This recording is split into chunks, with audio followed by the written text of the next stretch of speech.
3 reasons why you want to choose your iron or aluminum fence before you plan or build any brick walls or columns to avoid some of the costliest and toughest install issues.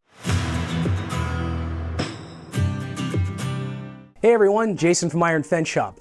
By far, the biggest install problem we see folks run into all the time is building columns and walls first, and then going fence and gate shopping second. Combining an iron or aluminum fence and gate with brick, stone, or stucco walls and columns makes for a timeless and breathtaking look in your yard. The two really complement each other and make for a truly high-end look. However, building the walls and columns first and then shopping for fence and gate second can cause a lot of headaches, cost overruns, unplanned delays, and parts that don't fit. So today, I wanted to go over 3 reasons why you want to choose your aluminum or iron fence and gates before you plan and build your masonry walls and columns to avoid these problems. Stick around after reason number 3 and we'll go through 4 real-world scenarios where building walls and columns first caused some unplanned costs and complications for my customers.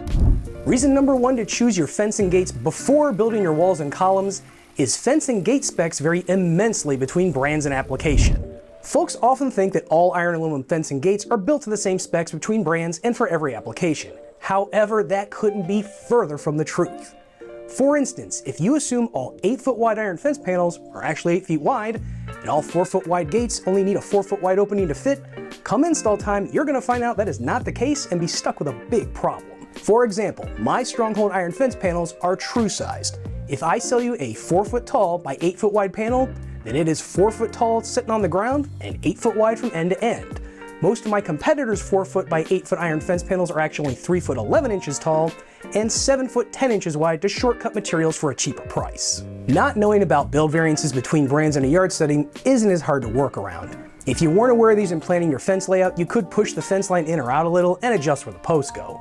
However, if your wall distances and column openings are already built, then you don't have the luxury of moving things around to make them fit length and height-wise. By choosing the fence and gates you want before you build the walls and columns, you can understand what the specs of that exact brand of fence and gate require and plan your walls and columns accordingly. Reason number 2 to choose your fence and gates before building your walls and columns is that you can plan your wall runs and column openings to minimize waste and avoid custom parts. When planning out walls and columns, the first focus is usually on keeping things symmetrically spaced apart or following property lines. The mason or homeowner isn't aware of reason number 1 and simply does the math to space the walls and columns as symmetrically as possible. 9 times out of 10, this then creates a problem for fitting a metal fence or gate in after the fact. What happens is that the finalized wall runs or column openings conflict with standard fence and gate offerings. Columns end up too short, opening for gates are too narrow, fence runs don't work cleanly with standard panel widths.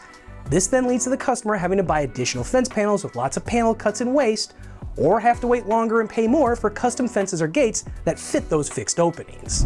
Final reason number 3 to choose your fence and gates before building your walls and columns is so you can plan out how you will attach them to each other. There are several ways you can attach a fence and gate to a wall or column, but the correct approach and method will depend on how your walls and columns are built and what they're built of.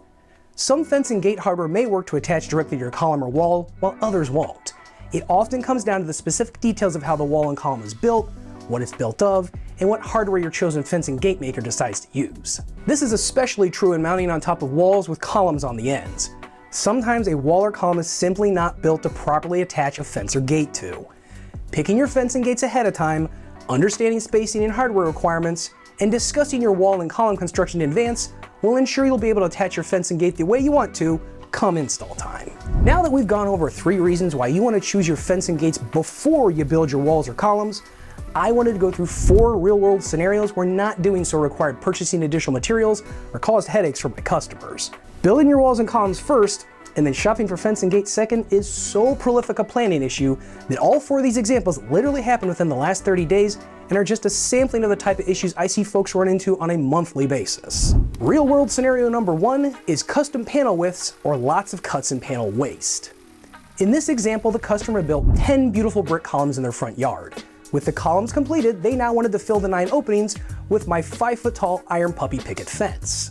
The problem is that the brick columns were spaced 9 feet apart for a symmetrical look, and my stronghold iron fence panels come in 8-foot widths. So putting one of my 5x8 iron puppy picket panels will leave a 1-foot gap between the panel and column on one end.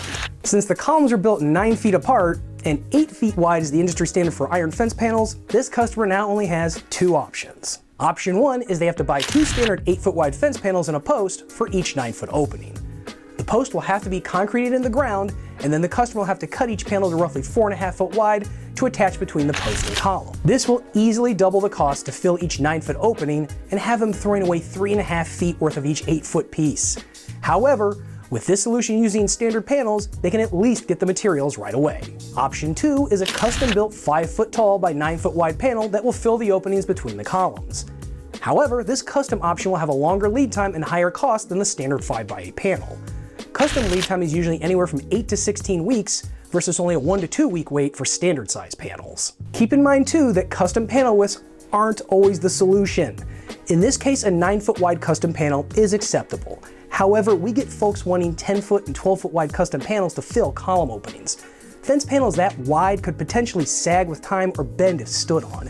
That's why you typically see an 8-foot industry standard panel width for iron fence. Had this customer worked with us first, we could have advised them to either shrink the openings to 8-foot wide with larger columns, or build fewer columns with a wider opening between them that multiple panels and posts could fit into with minimal waste.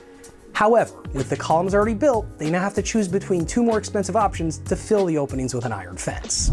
Real-world scenario number 2 is dealing with filler panels and extra cuts. In our next example, the customer built 5 26-foot wide openings on a wall top with columns on each end across the front of their yard. They wanted to span the 26-foot openings on top of the wall with my 3-foot tall by 8-foot wide classic iron panels and attach to the columns on the ends. 3 full iron fence panels at 8 foot wide plus 3 fence posts only adds up to 24 foot 7.5 inches. This now leaves us with a weird 1 foot 4.5 inch leftover gap to deal with. That small 1 foot 4.5 inch gap means the customer now has 2 options that both require buying a 4th fence panel for each of those 26 foot wide openings. Option 1 is to cut a smaller 1 foot 4.5 inch filler piece from the 4th panel. That will then be installed between the last steel post and brick column. While that is an acceptable workaround, it can look a bit odd with 3 giant 8-foot wide panels and then this little filler piece on the end. If the customer only had 2 26-foot openings to fill and we could put the cut pieces on the ends of both sides, this may look just fine. However, they have 5 26-foot openings going across the front of the yard. That small filler panel on the end of all 5 26-foot runs is going to look like the fence was an afterthought and not properly planned out. It also creates a lot of fence panel waste with all the small cuts. Option 2 is to cut both ends smaller for a more planned and symmetrical look. In this case, they will use 2 full panels and 3 posts in the middle, which will add up to 16 foot 8 inches. They will then have to cut both end panels to roughly 4 foot 8 inches wide. This will give a much cleaner look than option 1, but require more panel cuts and careful planning. Again, it also has you discarding and wasting over 3 foot of the 2 end panels. Had the customer talked to us before they built the walls, we could have advised them to build larger end columns and make the openings 24 foot 5 inches, which would then work with 3 full panels and 2 posts. This would have saved them the cost of buying that 4th panel for each opening, as well as having to avoid cutting any fence panels. Real-world scenario number 3 is building a wall that can't support a fence on top. In our example here, the customer built a 3-foot tall brick wall with a concrete cap that ran 120 feet down the side of their yard. The plan was to mount our 3-foot tall hoop and picket iron fence on top of the 3-foot wall to get a combined 6-foot height overall. They plan to attach the fence post to the wall top using our surface mount flange posts that allow you to bolt the post down. However, when I asked about the width of the wall top, it was only 6 inches. The flange on our post is 5 inches wide. If they tried bolting the flange post to a wall top that narrow, the concrete cap would likely break or crack when drilled for the anchor bolts. To make matters worse, the wall construction wouldn't allow for the alternative option of core drilling the posts in. Had the customer shopped for the fence before building the wall, they would have known that the 6-inch width was far too narrow to support an iron or aluminum fence post. So now they're looking at rebuilding or expanding the wall wider to get their desired 6-foot tall combined fence and wall height. Our 4th and final real-world scenario is making incorrect assumptions on gate heights and widths offered. I recently had a customer get hit with both of these at once. As we mentioned in reason number 1, the stated width versus the actual installed dimensions of fence and gates can vary by manufacturer and application. You'll also find that most manufacturers have standard height and width offerings of fence panels and gates that they sell. The customer wanted a 6-foot tall iron fence from me that would install on top of a 3.5-foot tall concrete wall. That would make for a 9.5-foot tall installed combo. That part I could help with. However, they left a 10-foot tall by 4-foot wide opening with columns in the wall for an entry gate. Not only will a 4-foot wide gate not fit in a 4-foot wide opening once you factor in the posts and hardware, but no one makes a gate that is 10 feet tall. Their only option now is a very narrow and tall custom gate that cost way more and had a much longer lead time than they were planning for.